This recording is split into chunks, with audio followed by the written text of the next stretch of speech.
ప్రపంచ మేధావి Bharat Ratna doctor BR Ambedkar అందరివాడు అని ఆయనను స్ఫూర్తిగా తీసుకుని అన్ని పేటల్లో ఆయన విగ్రహాలు ప్రతిష్టాపన చేశామంటే వాటి ద్వారా అందరికీ స్ఫూర్తి కలగాలన్నదే లక్ష్యమని మాజీ ఎంపీ జీవి హర్షకుమార్ తనయుడు ఉభయ గోదావరి జిల్లాల పట్టభద్రుల శాసన మండలి అభ్యర్థి జీవి సుందర్ అన్నారు.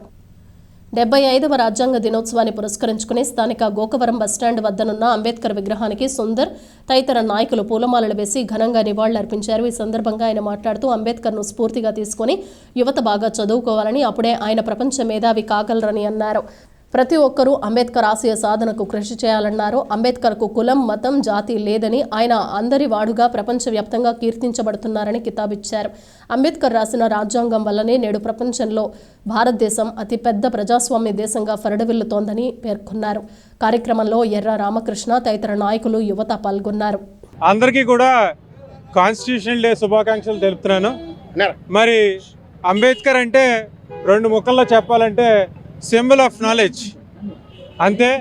ఈ అంబేద్కర్ స్టాచ్యూ పెట్టడానికి కారణం ఏంటంటే ప్రతి వాడ, ప్రతి దళితపేటలో పెట్టడానికి కారణం ఒకే ఒకటి: ఎక్కడ పుట్టాం, ఎందులో పుట్టాం, ఎలా ఉన్నాం, నో మ్యాటర్ వాట్, చదువుకుంటే అదిగో ఆయన అంత గొప్పడు అవుతావరా అని భావితరాలకి తెలియజేయడానికి ప్రతి వీధుల్లో, ప్రతి పేటల్లో అంబేద్కర్ స్టాచ్యూస్ పెడుతున్నారు. ఇది గమనించండి. అంబేద్కర్ అందరి వాడు. Ambedkar is the symbol of knowledge. Ambedkar కులం లేదు, మతం లేదు, అంబేద్కర్ అందరి వాడు.